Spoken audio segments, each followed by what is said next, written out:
Hello and welcome back to another episode of Our Generation on Air. My name is Alex Bullimore and the regular podcast host Dan is with us today, but has moved back to his original position of, I don't know what I'd call this, Dan. I mean, you called it a co-host last week, which is brave. But welcome back to your usual position. Thank you. I'm glad to be back in this usual position, to be fair. Glad to hear it. Also joining us this week is Micah Chudley, otherwise known as the cause of many technical problems. That's what I'm good for. I think I've asked you this question twice already today on separate recordings that will never come to light, but we hope. How was your experience of hosting this podcast a couple of weeks ago? Yeah, I did lose half the recording, so not particularly great, I would have said. And then you did what? You then went and found that recording. I found it just last week, actually. So a bit of an RGN collector's item, 17 minutes of a podcast, if anybody's interested in that. Again, like the other two starts of this podcast, will never be heard by anyone else. So, as per usual, quite a bit to chat about today with two games to preview coming over the next week.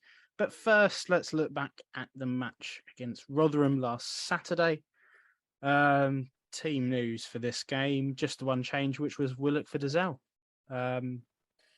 Did you two manage to make it to the game? I did not. Right then, Dan, you can give us your thoughts. I mean, going from the lineup, I was really, really happy with it. I thought it was the best possible lineup we could have had. It was a 4-2-3-1 in the end. Chair, Willock, Roberts, I think on paper, albeit it was their first time together. I think that's a very exciting and very fun front three behind the striker. I mean, look, we played quite well in the majority of the game, and the story of our season really has not been putting the ball in the back of the net as much as we can. So yeah, that was really the main issue, and conceding off a set piece, which is Rotherham's bread and butter. That's pretty much how I describe it generally. Micah, would you echo Dan's thoughts? Yeah, pretty much the same. I felt as though we done more than enough to win the game. Probably 3 times. The goal's a bit, I say it's a bit soft. The goal's very soft. It's a really disappointing one to concede. It looks as though we're still a bit of a soft touch in terms of defending set pieces, which is definitely a concern, especially this early into the season. And yeah, down the other end, it's just the same old story as Blackpool on Tuesday night, really. Just can't seem to put the ball in the back of the net. Yeah, that kind of sums it up, really. So it was better than Tuesday night, but it's still obviously not brilliant. And whilst Tuesday was incredibly disappointing, I think if you look at the way we played on Saturday, that's I don't know. I'm always more optimistic than pessimistic, so I'm looking at that and thinking that that's kind of hopefully closer to the end product. It feels a million years ago that we were beating Middlesbrough. Just the nature of the beast that is Queen's Park Rangers, I guess, isn't it? 1 week we're quite good, 1 week our goalkeeper scores, and then the next week it's we're getting relegated. So it's difficult to say. It's still so early, and like we've said already, Bill still hasn't had his best 11 out, has he? Because he's still got a midfielder that's been injured this whole time that I think we would all quite like to see a little bit of before the season's out. His injury record doesn't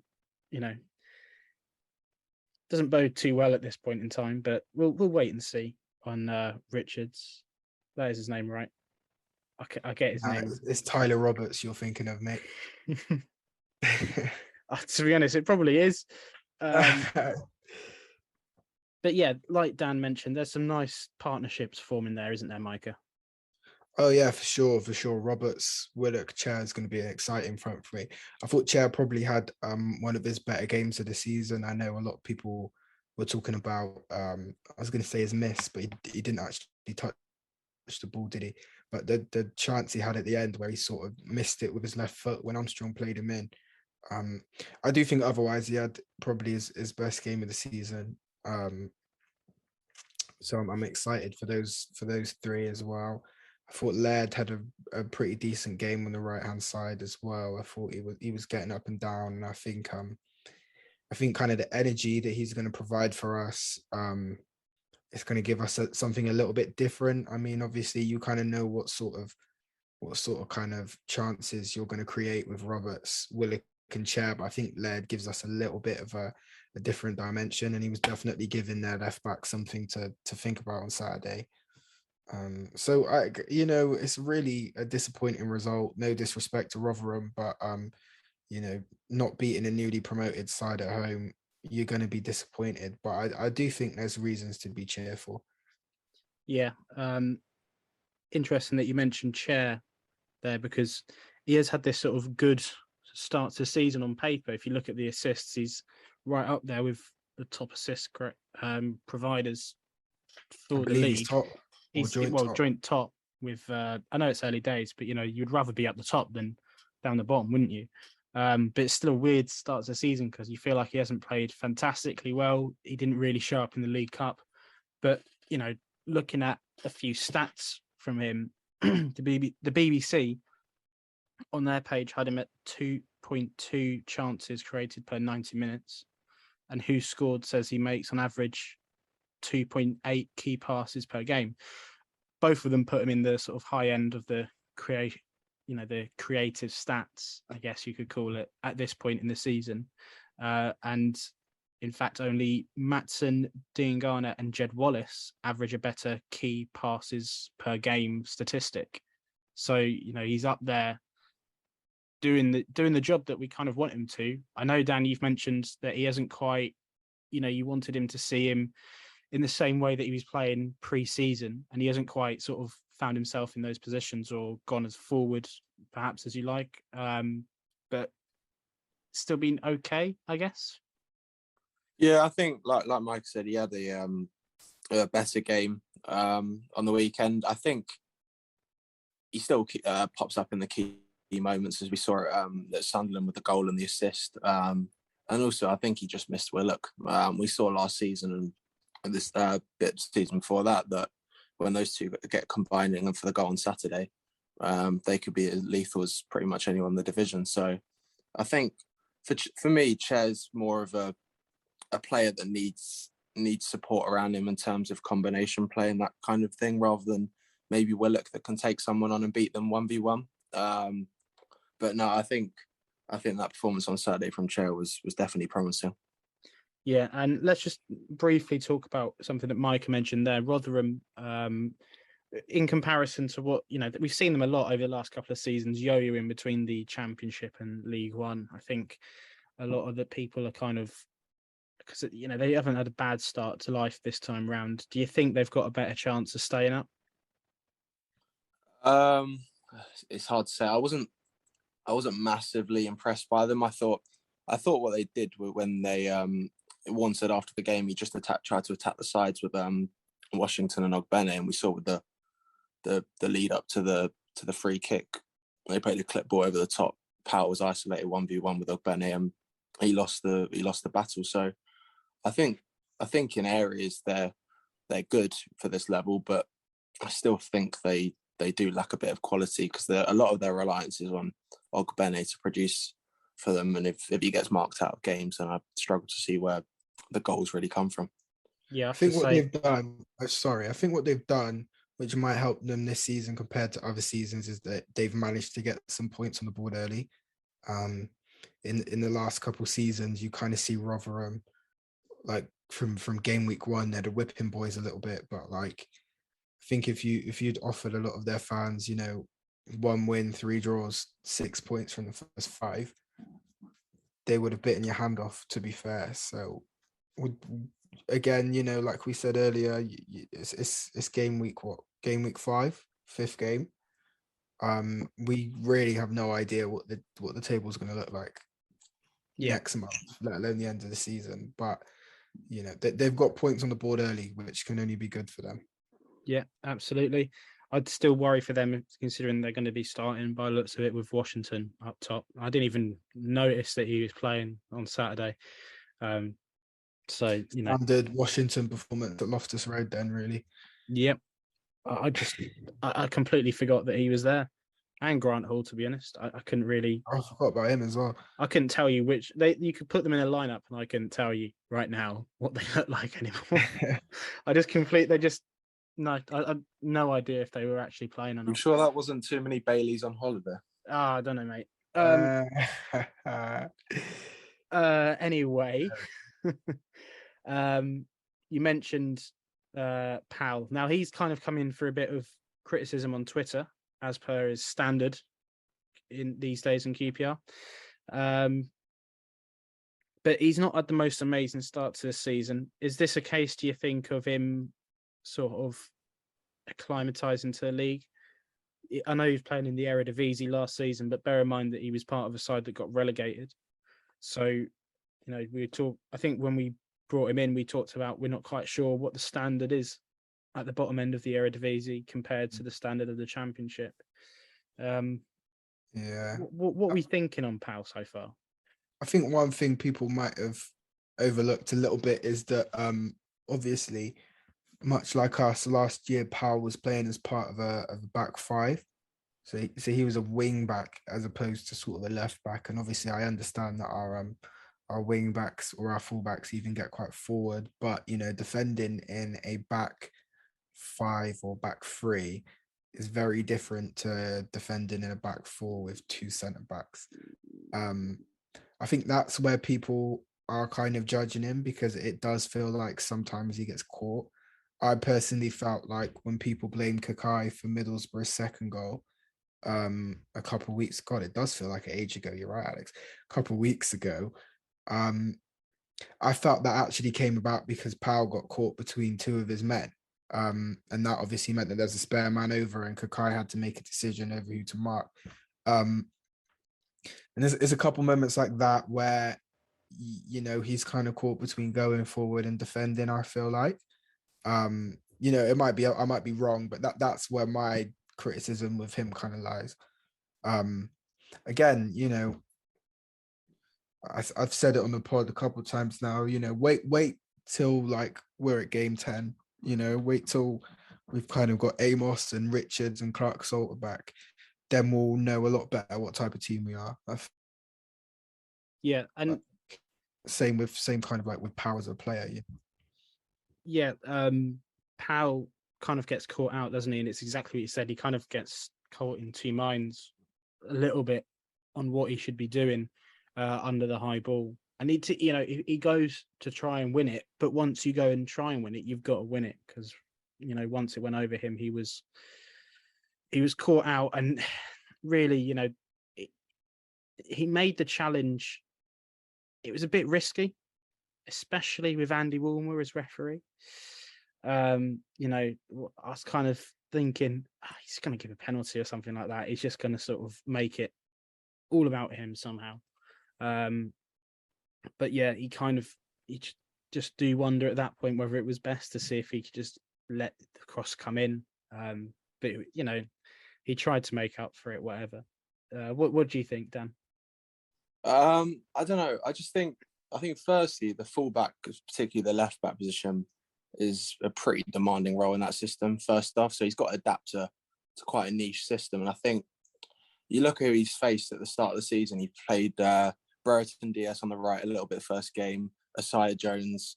He had Josh Bowler against Blackpool, and a lot of the time they were 2v1 against him all game. And then on Saturday, he had Ogbene. So I don't think he's had a pretty easy time on that left channel so far this season. I think in that for that goal, I think he's at fault. I think he mistimes the flight of the ball, but I don't think you really should be allowing teams to isolate you 1v1, particularly Ogbene, as we know he's the main threat for them. He hasn't been outstanding in his start, but I don't think he's been particularly bad. I think he's just been a bit adequate, really. And let's look at their goal then. I was quite disappointed with it all, the way that we gave away the free kick. And then again, we failed to clear our lines from the corner. I remember I can't remember what goal it was. Was it the Blackpool game? Ian from West London Sport mentioned Dunn blocking the ball but failing to clear it. And he does it quite a lot. And I thought, Slices his clearances a lot, yeah. Yeah, and I kind of thought, I don't know, I've never noticed that. Let me look into it. And then the next game, there's a massive example of it right there in centre. There you go. He's made the block, fair enough, but you've got to clear it. And it's Field, isn't it? Who's kind of who's caught out here as well, isn't it? Was it Field that didn't make the clearance? Yeah. Then I can remember who did. I think we've got to clear our lines. I think the other thing weird thing in our setup was they were 2v1 at the back post, and it wasn't until Roberts dropped behind. I think it was Georgie Kelly who got the flick down. He didn't really attempt to go to win the ball, and then I think it was Willock who was on Ogbene, and he just peeled off his man to get the rebound. So I think there's been a few defensive set plays where we've lost our markers 1v1. So I don't know whether we decide to change our setup slightly because we're struggling to defend teams 1v1, then maybe take a bit more of a zonal approach. But we have conceded quite a few different defensive set pieces so far this season. It's not necessarily a problem with this goal, but I did notice, again, something we mentioned at the back end of last season. I know, Dan, you've put yourself through personal pain in looking at our corners in quite a bit of detail. But notice that Dickey, again, they're kind of doing this thing where they're, again, marking a zone, aren't they? Dickey, our biggest players aren't actually marking anyone. I think I mentioned it a couple of weeks ago as well. It still doesn't sit right with me. I just don't understand it, why we're allowing our arguably best headers of the ball, the best aerial defenders, just not mark anyone, and just sort of, it just seems to be putting them in a disadvantage rather than actually putting them one-on-one. I don't mind if you're doing that, but maybe put Johansson or something like that on the edge of the box, on the edge of the 6-yard box, rather than our biggest, tallest, strongest defenders. I don't know, Micah, what do you think? Yeah, do you know what? Just as you were saying that, I was literally just thinking in my head how how difficult it must be as a manager, because you have to have a whole sort of philosophy or whatever to set your team up to play on the pitch, and then you have to have a whole other kind of philosophy when it comes to set pieces, whether you're going to go zonal or man to man. For me, I've never really got too caught up on the man to man v zonal thing. I know some people feel passionately about going man to man. I know the cool thing nowadays is to do zonal. I don't really care. I think that the problem for me is more just if you're going to do it, just be organized with it. Just make sure you are clearing, because I mean that goal doesn't come from whether we're man to man or not. In my opinion, it comes from the fact that we just don't clear our lines at all. Well, yeah, there's plenty of players around them, isn't there? Yeah, so it's yeah. I mean, I don't really have a strong opinion on it, to be honest, in terms of going man to man or zonal. I just feel like whatever we choose to go with, it's been 6 months now, almost. If you take out the 2 months we've had off for the summer, it's been 6 months of just being watching set pieces through the gaps in my fingers, because I feel like we're going to concede every time. Let's just sort it out, please. Let's just sort it out.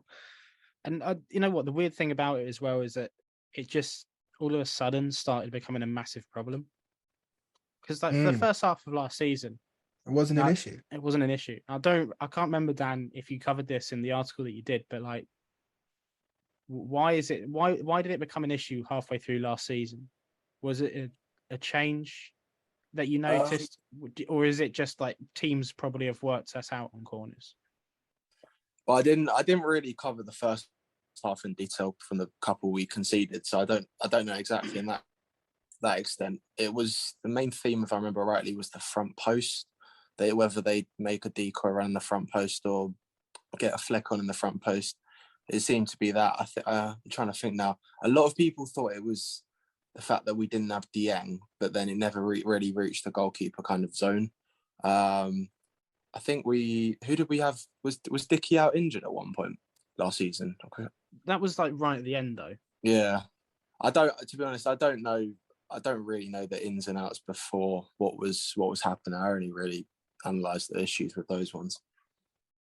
Yeah, fair enough. Let's move on to better things then. The goal. This is exactly what we were talking about earlier. Chair linking up with Willock and then an amazing finish. I think looking on the replays that I was watching when I was watching the game, you kind of like it straight away you go, oh, what a goal from Willock. That is incredible. But then you look at the replays and you actually realise it's a fantastic finish. But that ball from Chair is fantastic as well. That's like, you know, De Bruyne tried to do a similar pass against Newcastle and got an assist for it. He got a bit lucky with deflection, but it was just a lovely change of direction, sending work through. It was perfect. Exactly what you want. Not as good as Chair. Is that what you're saying, Alex?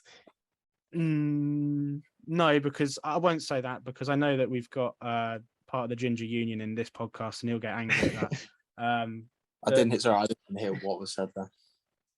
You didn't. You'll hear it. Don't worry, you'll hear it back. It's fine. But yeah, no, of course not. Kevin De Bruyne needs to look at Chair and improve his game, obviously. But it was a fantastic goal all round from the two of them, wasn't it? Yeah, I mean, go ahead, Dan. No, you go. Oh, I'll go. One of you, please. Dan, speak. No, it was a good goal. Like you said, the ball from Chair.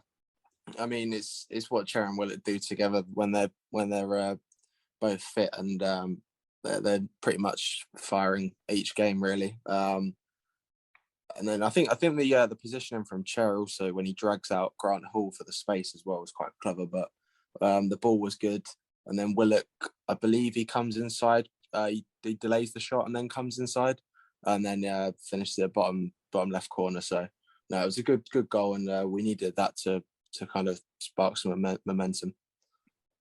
Yeah, and last but not least, let's move on to the debate that rages on. Actually, I think the narrative slightly shifted after this last game. There seemed to be a few more people saying maybe Armstrong isn't ready. That's certainly what I've been feeling for quite a while. This is becoming a bit. It will be a bit of a problem as we go forward through the season. If Bon is going to be leaving, as I think Micah, you suggested the other day in our group chat, that Bon probably has to leave for us to bring a new striker in, which is a very frustrating situation, and it's something we'll get onto when we cover Watford. Don't you worry about that. But you know, we've got Armstrong and Dykes. Dykes is in this period of, I guess, low confidence, just not really, nothing's quite working for him. And when I say period, it's only been like 3 games ago since he scored. But such is the attitude and perhaps overreaction at times that, you know, it feels like it's been 3 months. Armstrong as well, he's played a lot of minutes, and unfortunately for him, hasn't scored yet after having, you know, sort of a similar amount of presentable chances. Both of them, for different reasons, not scoring. But I don't know, like maybe we should ease the pressure off both of them. Maybe we shouldn't be slagging off both of them. Maybe we shouldn't be sort of predicting one of them as the next coming of Christ. Micah, what do you think? Yeah, I can't say I agree with everything you said there, Alex. I think I wouldn't say Armstrong's had quite as many good chances as Dykes has had. I personally think that although the criticism gets overboard with Dykes, I think he should be sitting on more than 1 goal this season. I think, to be fair, on Saturday, the chance he had was the mark of a player lacking a bit of confidence, in that My dad said it best actually. So at Blackpool, we had that chance where like he held on to the ball a bit too long, and then Roberts sort of took it off him and shot. And then we kind of had the reverse with Rotherham, where he probably had a little bit more time than he thought he did, and takes it first time when he probably could have got away with taking a touch. For me, it's not really a debate. I think Armstrong isn't ready to start. I don't think anyone will or should be starting over Dykes just yet, to be honest with you. But I don't think we can sit here and pretend that Dykes is doing as well as he can. No. He's not. He's not. It's as simple as that. He does need to pull his finger out, and it's similar to what I said last week. Like, you know, the crowd at QPR can be really volatile, and part of that is because we've had such good goal scorers down the years. So yeah, but for like, somebody, we've had like one in the last 10. well, yeah. To be fair, but I mean, you know, a lot of our fan base are of a certain age, so they remember, you know, the Bradley Allens and the Les Ferdinands of the world, and obviously, you know, you get onto Paul Furlong in the early noughties. So I can get that it could be tough, especially for somebody that what's Livingston's average attendance, like 8,000. Like it's not really comparable to. I know we don't have a massive stadium, but it's not really comparable. So I get that, like 10,000 roughly would make a difference, wouldn't it? The extra, that's kind of the difference, for sure. isn't it? For sure. And you got to remember his first season with us, he didn't play in front of any crowd at all. Like he's playing in front of empty seats. So, you know, it's a bit easier after you miss a chance to sort of tell yourself, all right, I'm going to score the next one, when you don't have, you know, 18,000 people groaning. But, you know, the one thing that I saw on Twitter about it, someone said, if I can't remember who he said instead of Dykes, I think it might have been Austin or something like that. Said Austin would have scored Dykes' chance and Dykes would have scored Armstrong's chance. And like, I think, I mean, yeah, Austin there's scored that like 7 years ago. Yeah, for sure. Yeah. 7 years. Not now. That's what I think. The thing about that comparison that's correct is possibly the Armstrong / Dykes one, because Dykes is definitely the sort of player that just likes to whack it and sort of put every bit of power behind it. Do you know what? I know which one you referred to. The Armstrong one at the end where he side-footed it with his right, and he probably should have gone with his left. Yeah, like, and just like power it. You know, finesse isn't quite Dykes' game. We see that in his penalties and stuff like that. He just likes to hit it as hard as possible. And when he does, like, there's been a couple of times. He had a really good chance against Middlesbrough, I think it was, where he hit it kind of on the volley-ish, and it flew, and it was a good save by Stefan. And then again last season against Reading, he had a really good chance, a volley that kind of came out of nowhere, and it looked like it was going in, but I think again it was another really good save. And I think that's kind of what he likes to sort of, or would prefer to be able to do. And he kind of, again, like, possibly the way he took it, I didn't think it was the worst technique to go for it, but he just didn't catch all of it. If he just, I just like to see him have a chance where he could put his boot behind the ball and just absolutely leather it and see what happens. So I feel like that's kind of his game a bit more. I mean, yeah, but you know, he had a couple where he could have just levered it against Blackpool. The thing maybe then let me say that I'd like to see him just do it rather than like have a chance. You know, like just actually go and whack it and see what happens. Because if you get it on target, the keeper's got to make a really good save. Yeah, I mean, for me, Dykes in full flow, like the second half of the 2020-21 season and sort of the start part of last season. Dykes in full flow, like you know he's just going to smash it. Dykes, when he's kind of just in a spell like he is at the moment, where he looks like he's lacking confidence, you just kind of don't know what to expect from him in the 18-yard box. I think the fact of the matter is, and I'm going to touch on this in a piece I'm writing at the moment, is that he is our number 9. He's going to be our number 9 this season. And realistically, we have no choice but to get behind him. There's no point everyone just writing him off, saying that he's rubbish, because he's gonna be our striker for the season. We've got no choice in that. So we have to get behind him, because, you know, in two and a half nearly seasons, what he's shown us is that when he's confident, he's a good striker. He's a confidence player. So, we have to try and get behind him in that sense. I couldn't agree with you more. Support your players. It shouldn't be that hard, should it? Dan, you're a 2P on the issue. I don't know. You haven't been able to say much. In terms of Armstrong, I think it'll come with time. I think the main thing for me is decision making. I think he's had about 5 opportunities. You think of the Blackburn one when he came off the bench and he didn't really go for it. The Sunderland one where he probably could have squared it to Dykes. And then you had the header on Tuesday night against Blackpool, albeit he might have been offside. And then, like Micah said, he probably should have, one of them, let it roll across his body and hit with his left foot. And I think the other one was the cross from Adoma. So he's had chances, but obviously he's a young player. He played in the non-league last season, so it will take time. But decision making for me is the main one that he needs to kind of improve on in time. So now we're moving on to the next game on Saturday, away at Watford.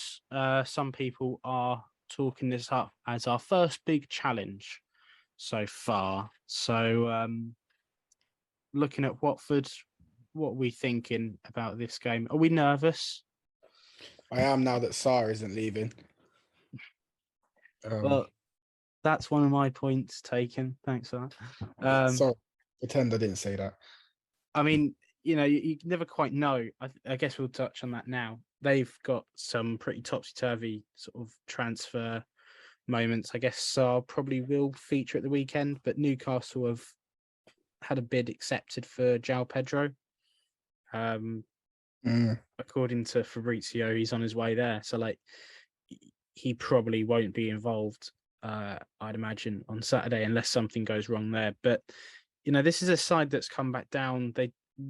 We all know what they're like, their managers. They go up and they come back down. Last season, when they went up, they weren't the most amazing side. Apparently with all these amazing players, and they never really they just don't seem to do anything. They never actually seem to be as good as, say, like Fulham last season were clearly a cut above everyone else. You don't actually see that from Watford, and I think that's kind of been reflected again in their results so far. They've only scored 1 goal at the most in every game. I know they've had some difficult fixtures, but it seems like we're going to get the same thing from them again. They'll go up, but they're not remarkable. Well, their start of the season has been quite interesting, isn't it? Because, they've got 3 draws and 2 wins, but you would say the 2 wins are against, 2 of a lot of people's picks to be in and around the top 6 in Burnley and Sheffield United. And then obviously, Preston's a tough place to go, in fairness, and drawing with Birmingham and Watford, for drawing with Birmingham and West Brom. You'd say you'd expect them to win the 3 that they drew, and you'd probably expect them to draw the 2 that they'd win. So I'm not quite sure what to expect from Watford. I think a part of that might be that uncertainty with the squad. Obviously, they don't know who's staying, who's going at the end of last week. Sorry, it looked like Sarr was off at the start of this week. It looks like he's not. People weren't sure what's going to happen with Pedro. Like you said, he's on his way to Newcastle. So I think if there's probably a good time to play Watford, I'm not trying to jinx this at all, it would probably be 4 days before the window shuts.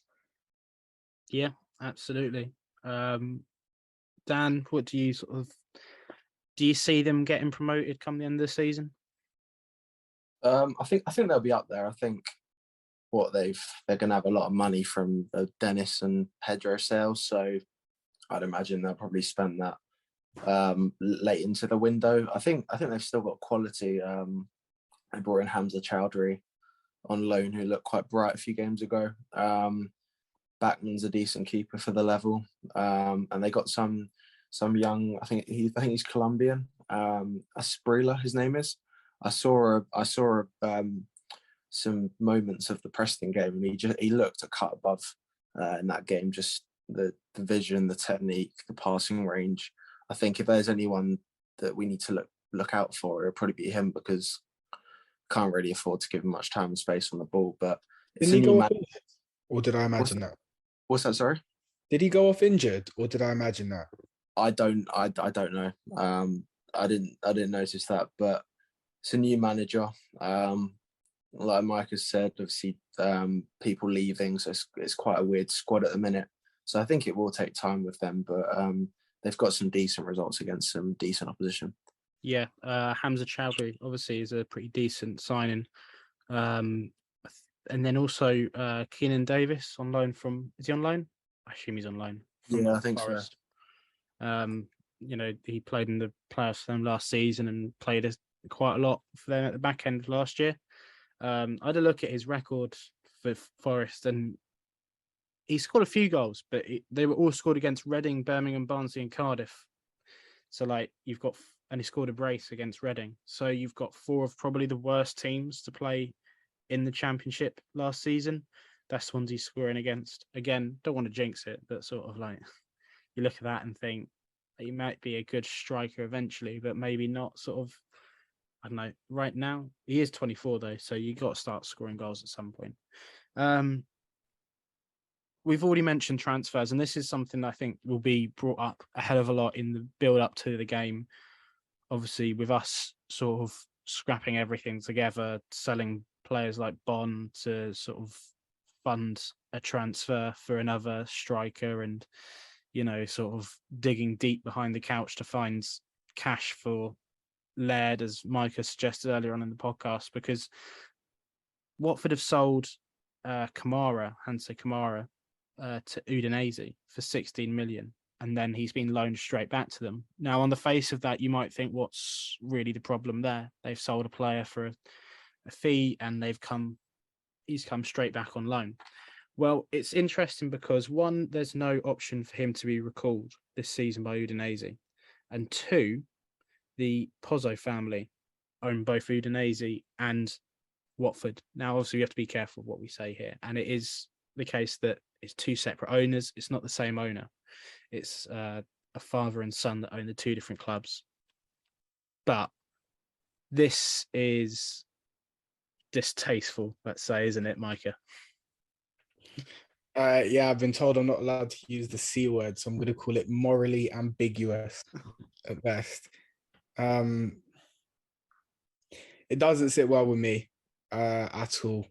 The same way when clubs were selling their stadium to their owners, it didn't sit well with me at all. But this feels worse almost to me. And it feels like it could set quite a dangerous precedent in football when you think about, the City Group and other clubs that are kind of owned by families. For those that can't see what I'm doing air quotes because I'm not sure if it's owned by the families or the families are just saying that they own it. But that's another thing entirely. It definitely doesn't sit well with me.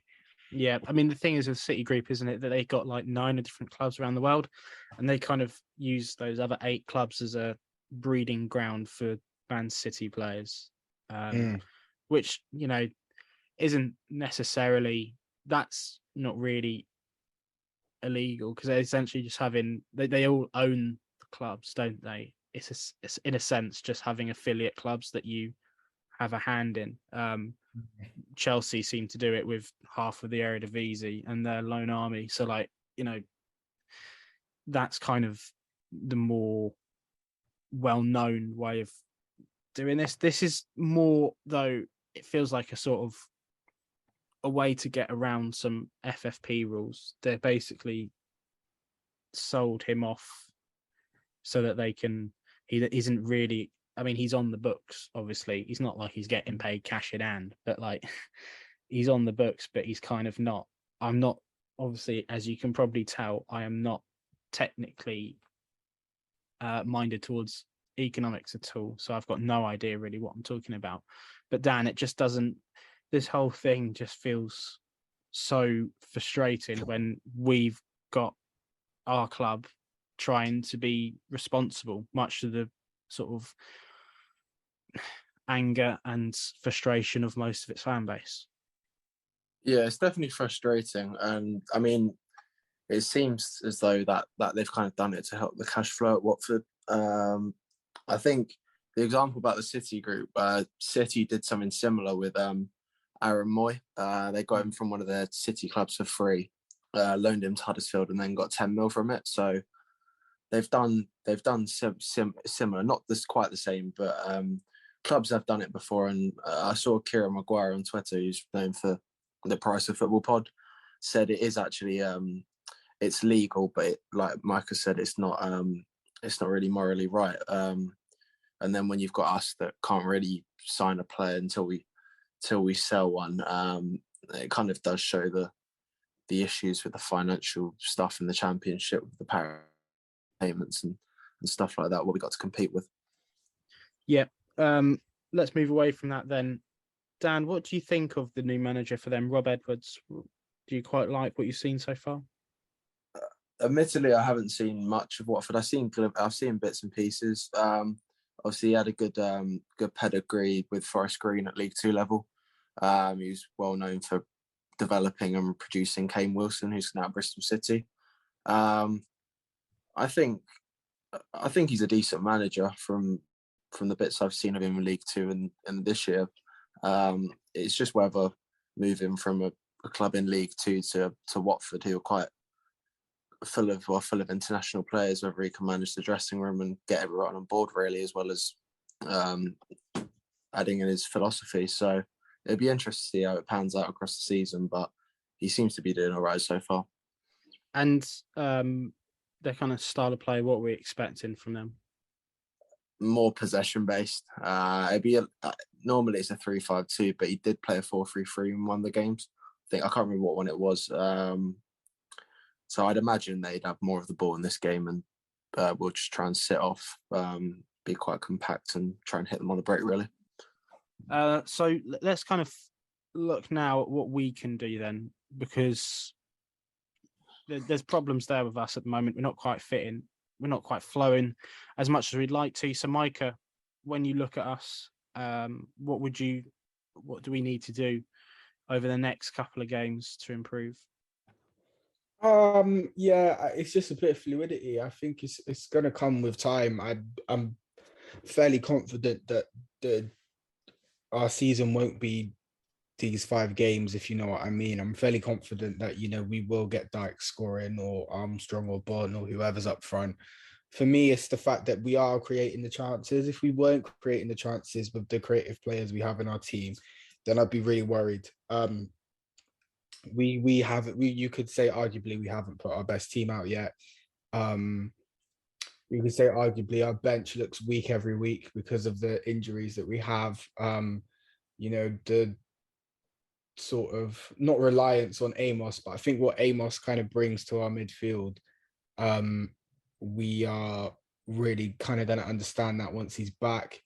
And again, yes, it's about getting those wing backs in full flow. Like I said, I thought Laird was pretty good on Saturday, but there's still another level to come from him. I think once we get that level out of him, I think we're gonna be really, really good team going forward. Just fluidity, like just get to game 10, get to game 15, see where we are. I think that there's no point panicking at this stage. I know it's a cliche at this point now. The Forest were bottom in October, and I know if you look at the context of it, they weren't really bottom. They kind of had played one less game or whatever it was. But the fact of the matter is they weren't anywhere near the playoffs. Championship's a weird league. And to be fair, the players and Mick Bill have said it. It's about getting to March and being in contention. If we get to March and we're in the top 8, we're giving ourselves a really good chance. Yeah, you've also got to remember this is a pretty unique season where we're going to stop and start again with a pretty big window, which I think will help us weirdly. Yeah. Because if we get to there and then we have like everyone back, I know probably you're going to have Chair and Senny going off to do their World Cup commitments. But once if you look at it, Chair and Senny, they got full pre-seasons, didn't they? Yeah. So, in terms of knowing and understand the system, they've probably got a better idea of it. Dan, Roberts, Amos, Richards, whoever else. So, you give them that 4 weeks that they didn't have at the start. Oh, Roberts is going to be going away probably as well, isn't he? Oh, for Wales, well, we'll see. We'll see if he gets picked. I'm sure he's got a good chance of getting picked, to be fair. But I think that might benefit us, actually, those 4 weeks off. Dan, would you echo what Mike has been saying about once we get going, we'll be all right? Yeah, I think so. I think the only other minor thing I'd like to see us be better in is on the counter. Really, I think a lot of our games have been quite end to end. I don't think we've actually scored a goal off the counter, and it's particularly in the Watford game where if they're going to have a lot of the ball, Chair, Willett, Roberts, if they're all fit and starting, which I think they are. Yeah, we need to take our chances really, because those three can be frightening on the break. So that'll be the only real minor thing for me. Let's move on to then the next game against Hull, and they've got a bit of a revolution going on there, with a big bit of money coming in, and a very respectable start to the season. Wins against Bristol City and Norwich, and then the Norwich win is obviously a very good one, even though it's early days in the season. And then they also got a very good draw against Burnley and a draw against Preston as well. So this is not the Hull that we saw come to us at the start of last season, is it? Mm. No, it's not. I mean, to be honest, I think when we played them at our ground last year, I think I said I was a bit surprised they sacked Grant McCann. It looks like it was the right decision in the end. I wasn't so keen on Hull towards the back end of last season. Obviously, they didn't have a bunch of new signings for him to work with, but I wasn't like fully impressed with him. But from the results, like you say, they look to have changed a little bit. I think with the spending, with the money spent, that always helps when you add quality. But they've got some good results. I think they beat Norwich 2-1, didn't they? And they drew to Burnley, like you say. So no, some good results from them. But they did get beat 5-2 by West Brom, which on paper looks like a sort of, obviously it is a thrashing. But I had a look at the highlights, and there's a lot of those goals from West Brom were long range efforts that managed to find the back of the net. So you could, you look at that in sort of like XG terms. What's the chances of those going in normally? Less likely than sort of your more average goal. So you could possibly say they were unlucky in that, and then also one of the goals was an own goal as well. So you're looking at it, and then kind of like maybe on the XG, it's more sort of like it's more of an even game. You've just had sort of a couple of freak moments which have counted against you. But regardless of that, they have lost 5-2 to West Brom, and they've got to bounce back from that.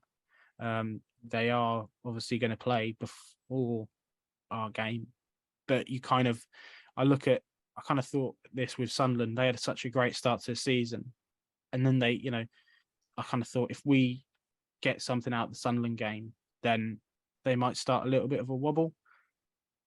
We go and equalise in the last minute with our goalkeeper, and since then, I don't think they've been, quite as.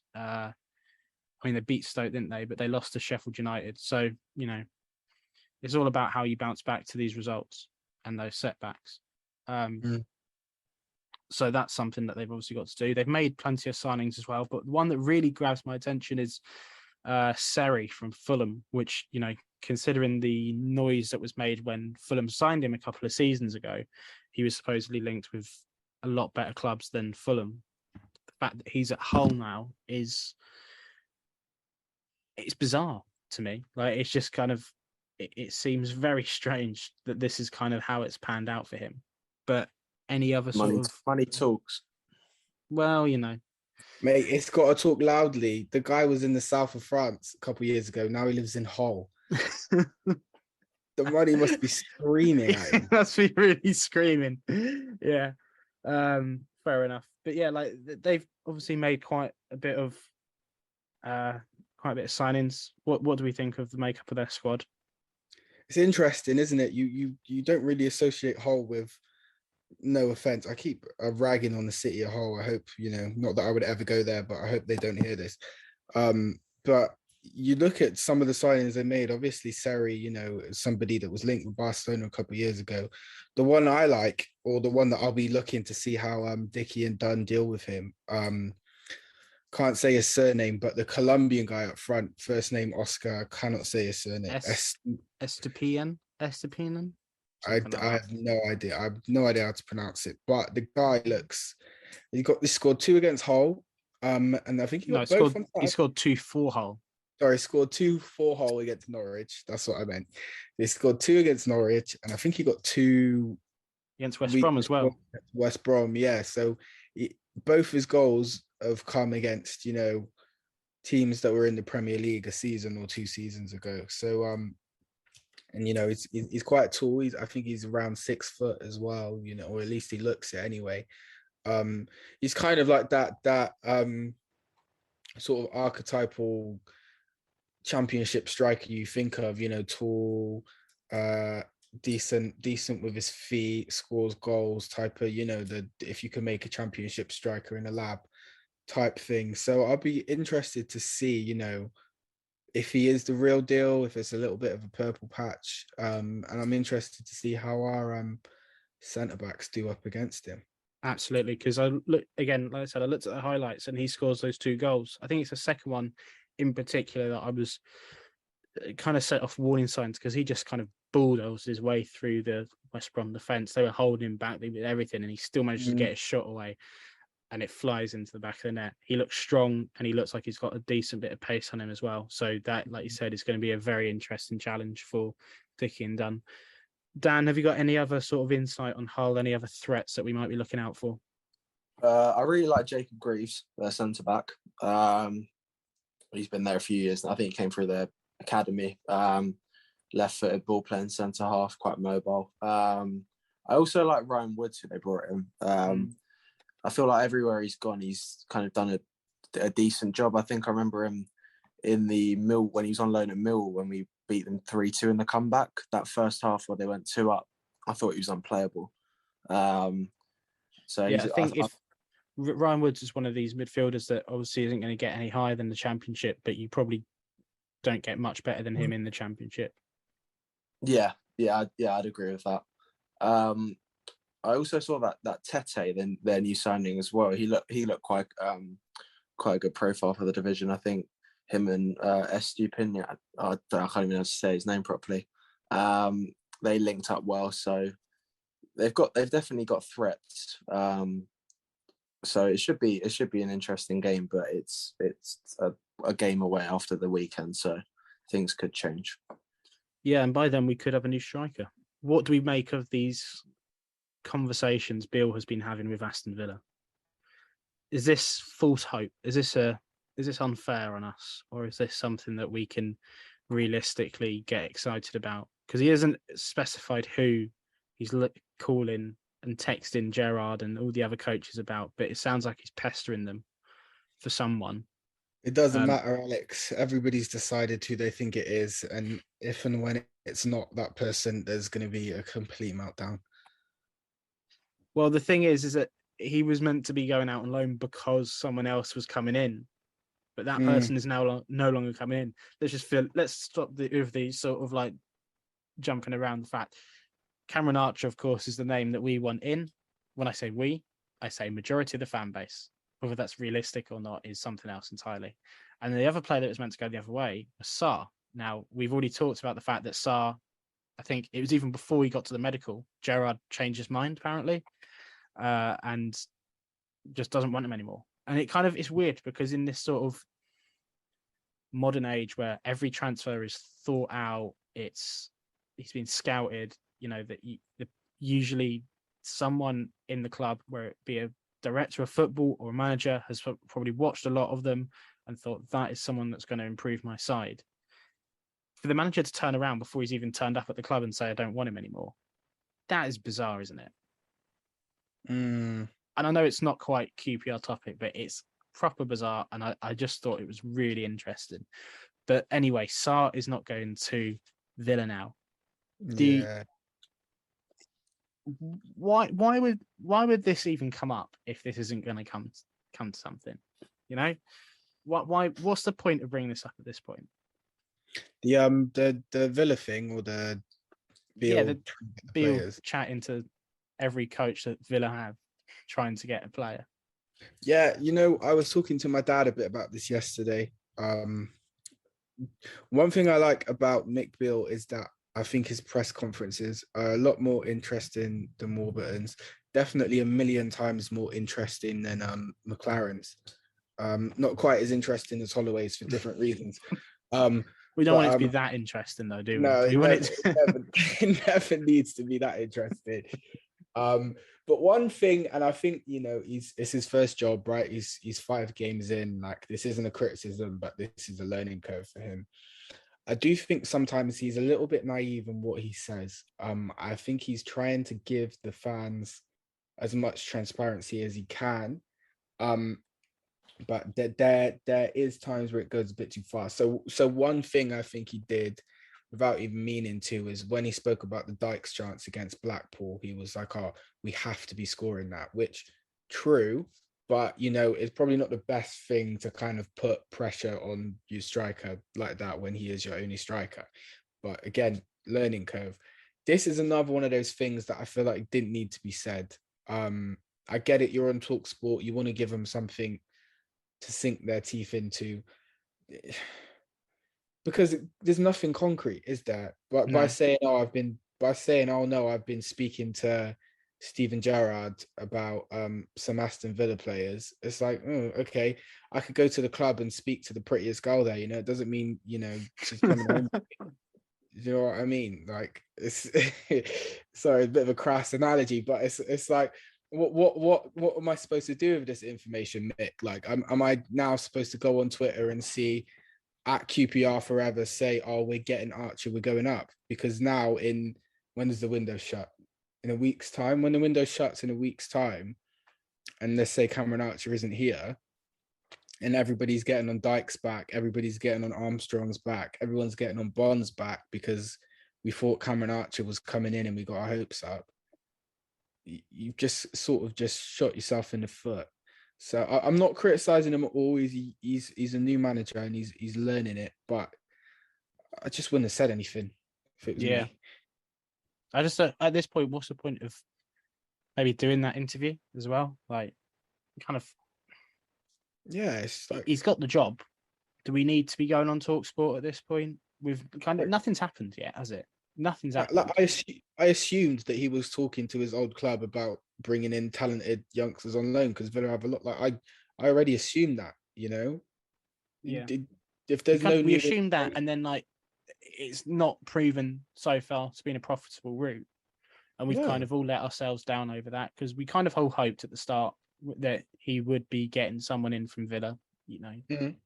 But to be fair to him, he's used his knowledge of, you know, I guess under 14s football, which he watched 10,000 years ago, whatever it was, that, you know, that he's brought in all these players that we, you know, I think all of us have looked at the transfer window so far and thought, yeah, it's quite a good move from us. But I just don't think it needs to be like this. And like you said, another example of him sort of saying a bit too much in his interviews is when he mentioned about Willock not being in the squad or something like that.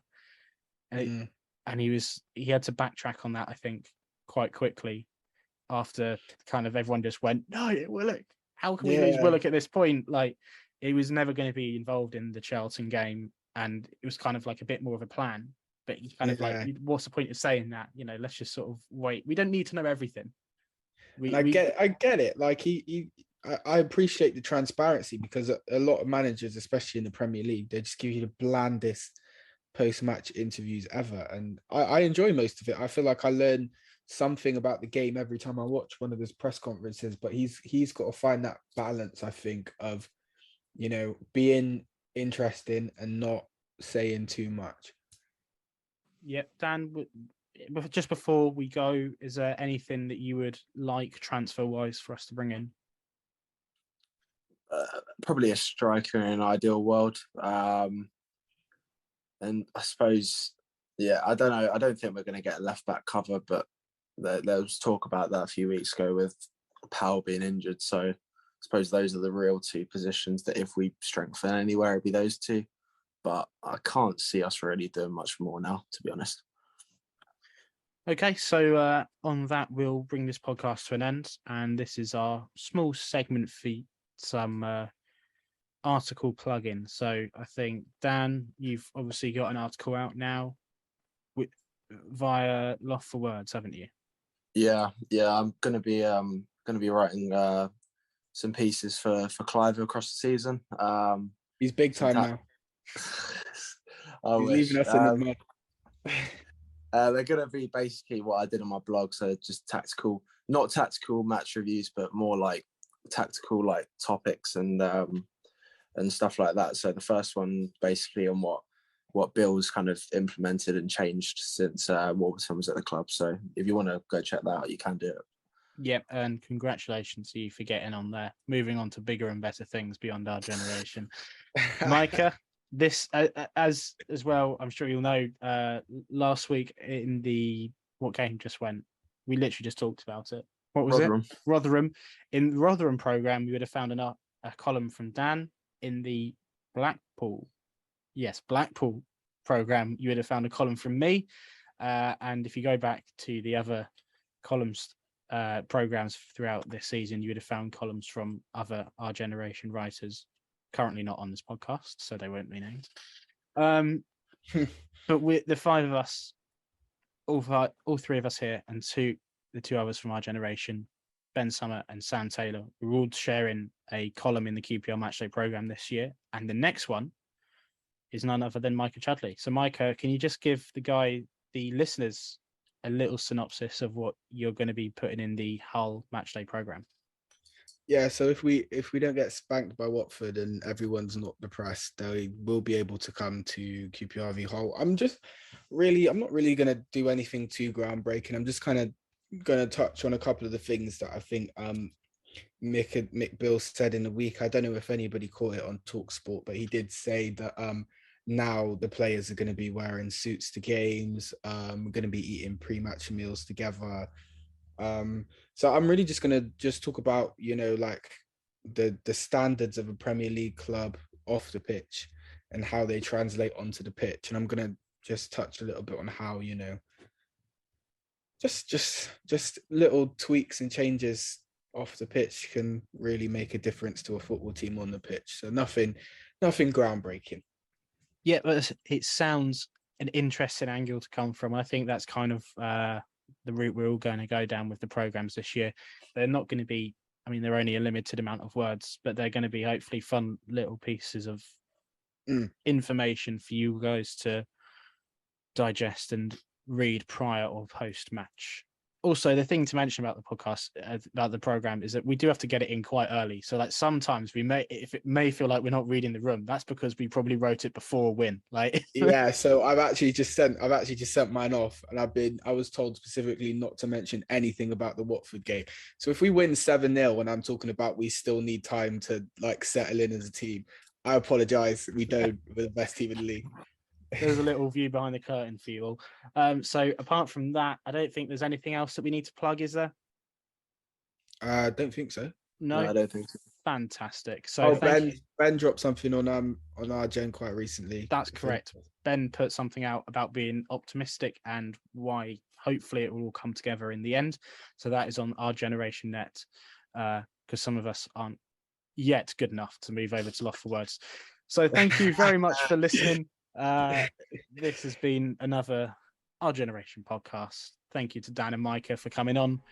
Until next time, come on you Ars.